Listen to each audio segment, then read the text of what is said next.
I'd like to welcome you to this presentation on preparing for your dissertation. My name is Dr. Kristen L. Wigginton. I'm an associate professor in the Department of Health Studies at Texas Women's University. We're going to be discussing today the process that's involved when it comes time for your dissertation, all the way from prospectus to your actual dissertation defense, and important points that you need to consider when working on your timeline with your chair. The first thing that you'll be working on when it comes time for your first semester of dissertation is your prospectus timeline. When you get with your chair, when you decide who you would like to have as your chair, you'll request for them to chair your committee. You can do that via email or contact them by phone. And once you've done that, then you'll want to sit down with the chair and discuss your timeline based on if you have any classes left when you're deciding to do comps, comprehensive exams. You may decide to do prospectus in the same semester as comps, or you may want to wait until the next semester. But it's important that you sit down with your chair or discuss with them by phone the timeline so that you're both well aware of when you're planning to begin your dissertation.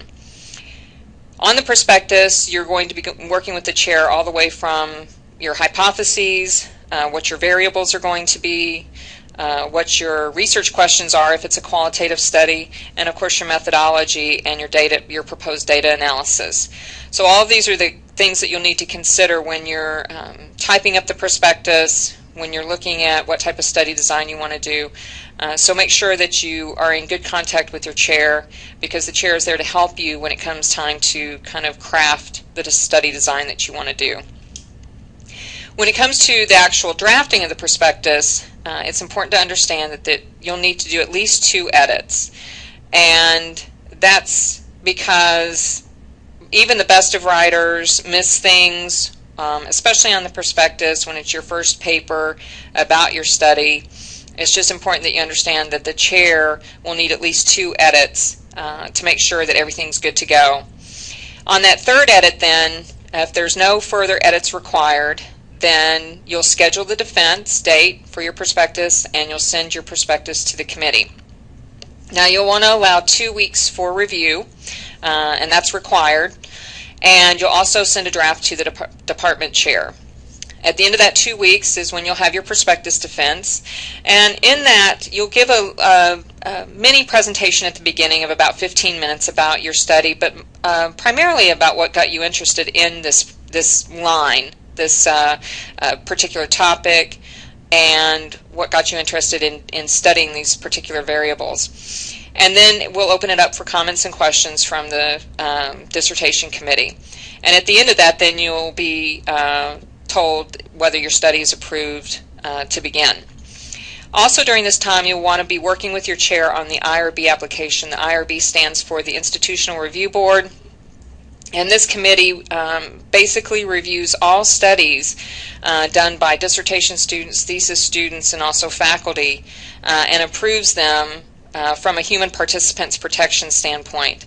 So when you're working on your prospectus, you'll also want to be working on your IRB application for TWU. There are 3 different levels of IRB studies, how you're reviewed. Your study may either be exempt, expedited, or full. An exempt study is the easiest to get through because it's the lowest level of human participant protection. There's no sensitive data collection, there's no blood draws, there's no extensive interviews. These are basic surveys that are not intrusive. That only requires review by 1 committee member, and usually this review can come back within a couple of weeks. An expedited is a little bit more involved and requires 2 to 3 members to review, and may take up to a month or so for you to receive committee approval, IRB approval. The longest is the full. Full IRB approval requires the full committee to meet, and they only meet once a month. So if you're doing primary data collection in your study and it involves some sensitive data, it's important for you to understand that your full review may take a while, and you may not get approval on the first review. So it may take 2 or 3 different submissions of the application itself, and then extra material that may be requested from the IRB committee.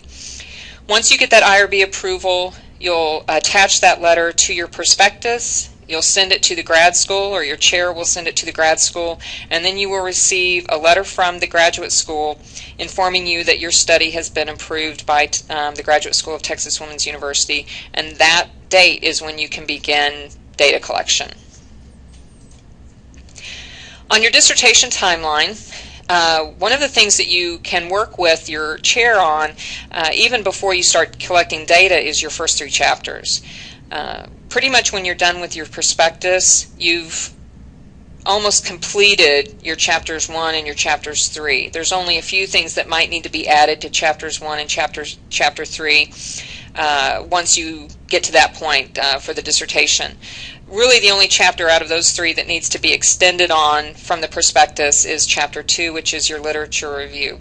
So you'll want to work ahead on those things.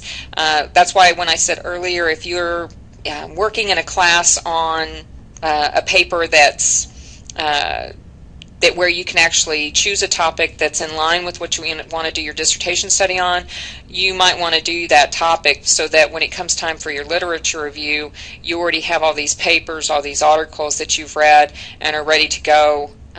Because I usually require my students to write at least 25 pages for the literature review, which is chapter 2. So once you get those first 3 chapters done, you'll need to do at least 2 edits with your chair. And on that 3rd edit then, if there are no further edits required, then you can put those chapters aside and know that you're done with them, and go on then to your data collection and analysis and your interpretation of the results for chapters 4 and 5. Once you get your chapters 4 and 5 drafts ready to go, and you may decide with your chair to work on each of those chapters separately. You might get chapter 4 done and go ahead and send that to your chair, and then do the same for chapter 5. But it's still important to understand that your chair will need at a maximum 2 weeks to review each of those. So when you're doing the timeline, work those 2 weeks in to the review period. On the 3rd draft then, if there are no more edits required, you'll schedule the defense with your chair, and then you'll send an email to your other committee members requesting that they attend on a particular date.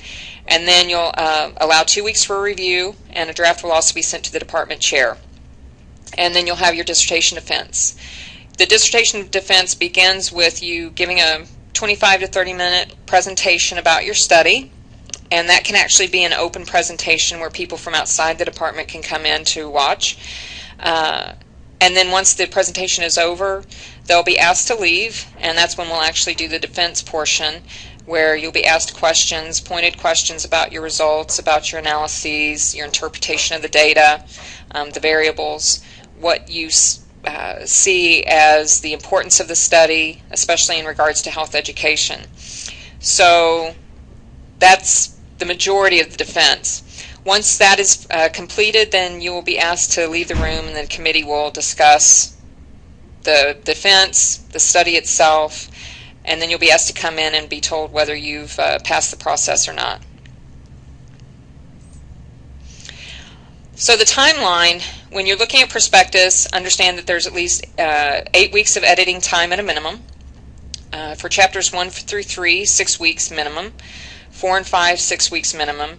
And then committee review, 2 weeks for each of the prospectus and then also the dissertation. So total editing time at minimum is 14 weeks on the dissertation portion itself. That's why it's important to understand that that you start chapters 1 through 3 in and around the time of finishing prospectus, so that that final semester you can be primarily focused on chapters 4 and 5. Editing time does not include time spent by student on drafts of prospectus and chapters. So if something happens in your life and it takes you an extra month to get a draft back to your chair, understand that that doesn't change the 2-week editing time for the chair.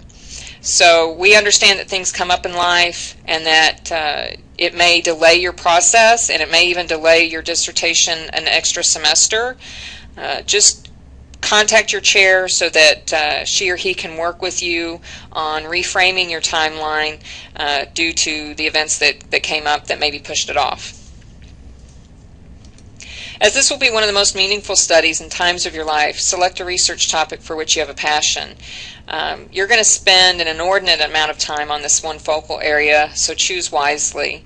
It's very important for you to choose a topic that you have a passion for, that you maybe have some personal interest in, some personal experience with, so that you become more interested in the topic as you move along. Understand that most dissertation studies take at least 3 semesters, from start of prospectus to IRB, to data collection analysis, to dissertation drafting and editing, to the defense. So this is crucial because I've had students come to me that expect to finish in 2 semesters, and I have to sit them down and explain to them that 3 semesters is reasonable, especially if you're considering doing a primary data collection type of study. So when you're looking at your timeline, when you're completing comps, look on there and know that it's going to be 3 semesters beyond that, especially including comps, but there's going to be 3 semesters there for the dissertation process. Your dissertation chair is there to guide you on design, interpretation of findings, and discussion. She or he is not an editor. The 2-week editing period is for content only. Thus, if there are multiple writing errors, don't be surprised when the dissertation is sent right back with a try again at the top. I've had this happen in the past, and that's why I added this on here. If I get through the first paragraph or even in the second paragraph and I see multiple basic grammatical errors, basic spelling errors, writing errors, I'm going to shut it down and send it right back. And I'll be honest, I'll be a little disgusted when I do so, because what I'll believe at the time is that I've spent more time on the paper than you did because I actually caught errors that you didn't. So, and I'm not alone in thinking this, so just when you're working on your dissertation chapters, your prospectus, your dissertation chapters, take pride in your work. If you don't feel comfortable in your writing by that point, then it's important for you to get with an editor. If you have a good friend or family member that's a great writer, then you may want to use them as someone to give feedback on your drafts. But don't expect your chair to be the editor for you for grammatical and basic writing errors. That concludes this presentation on preparation of your dissertation.